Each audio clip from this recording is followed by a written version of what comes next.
Érase una vez un tren. Así como comenzaban los cuentos de antaño, te voy a narrar una pequeña historia de un tren de trocha angosta que fue parte importante en los comienzos de esta villa llamada Puente Alto. Cuando se iniciaba el verano de 1909, en nuestro hemisferio y paralelamente en la vieja Europa, germinaban las sinrazones de la Primera Guerra Mundial.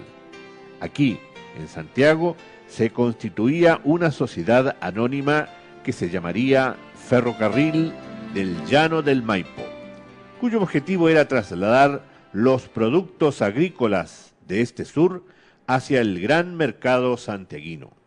Tendría una vigencia de 20 años.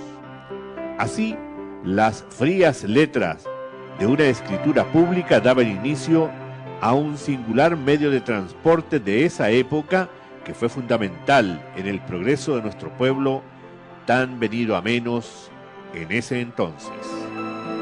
Su estación principal era la estación Pirque, allá, en Plaza Italia en Santiago, cuya edificación semejaba a ser la hermana menor de las dos grandes estaciones, Central y Mapocho.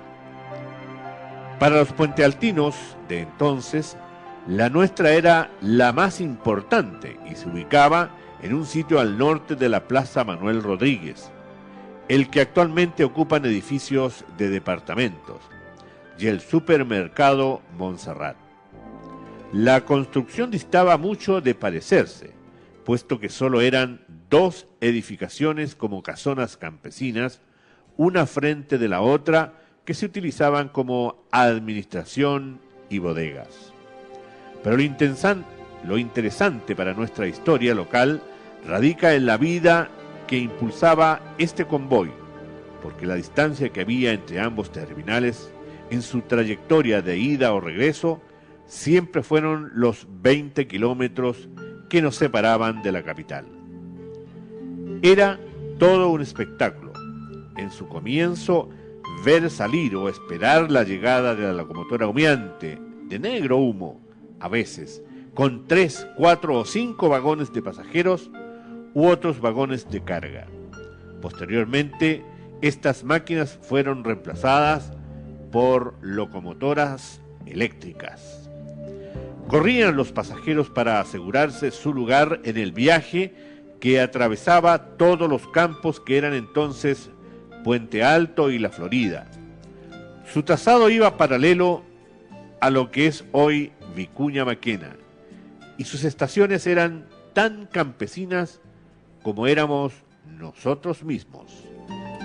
Estación San Carlos, Las Nieves, Población Granjas, El Peral, Los Quillayes, María Elena, San Jorge, San José de la Estrella, José Miguel Carrera, Trinidad, Santa Amalia, Enrique Olivares, Rojas Magallanes, Bellavista, Mirador Azul, Pedreros, Vasconia, San Joaquín, RCA Víctor, Rodrigo de Araya, Santa Elena, Ñuble, San Eugenio, 10 de Julio, Irarrázaval, Santa Isabel y Baquedano. Muchas de estas estaciones mantienen sus nombres en los actuales paraderos de Vicuña Maquena y en la línea 5 del metro. 1 hora y media duraba este viaje, porque el tiempo de entonces no tenía prisa, y el tiempo de parada en cada estación demoraba lo mismo que las copuchas que llevaban y traían los maquinistas. En las primeras décadas del reciente siglo pasado eran prepararse para un gran paseo. La gente se engalanaba para ir a la capital, mujeres con sombreros y guantes, hombres con levita y sombrero ocupaban los primeros carros.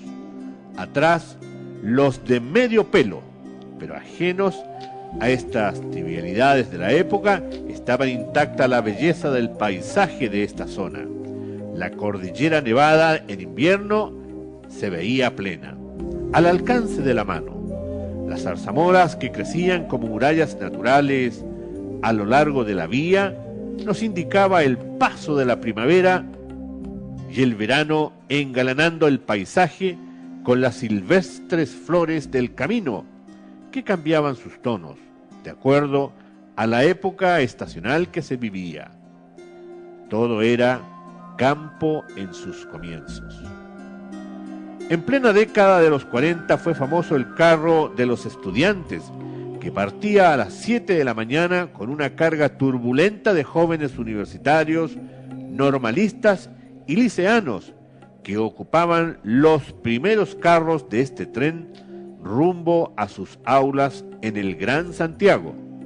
Allí surgieron como parte de la ruta grandes amistades y amores que se traspasaban de carro en carro, muchas veces sin importar si a aquellos que ocupaban los primeros vagones les correspondía alternar con quienes ocupaban los últimos vagones donde viajaban gente humilde, trabajadores de casa o construcciones. Este tren, para muchos de esta época, era parte de la vida social de un pueblo que pronto se transformaría en departamento. Famoso fue para estos estudiantes un revisor y cobrador de boletos, cuya característica era un gran porrón rojo en su nariz, quien debió soportar cada día las bromas y burlas de sus queridos pasajeros. También, como en toda época, este medio de transporte no estuvo exento de accidentes en la ruta, como aquel choque de dos máquinas en el viaje de la mañana en la estación Bellavista, producto de un error en el cambio de rieles. Felizmente, solo hubo lesionados leves, pero que de estación en estación los rumores los transformaban en catástrofe de proporciones. Pero corrían los años y lentamente las primeras micros de don Manuel Izurieta y los coches de la época sobre el camino que se empezaba a pavimentar fueron mirando a menos a este romántico trencito, que dándose cuenta que su función estaba terminando, emprendió su retirada final en 1962, dejando un gran dejo de nostalgia en todos aquellos pasajeros que alguna vez subieron a él. Así termina la historia de este convoy que fue sobrepasado por la modernidad, la velocidad y el apuro que tenemos por dejar atrás la nostalgia que simboliza su monótono y lento traca, traca, traca, traca.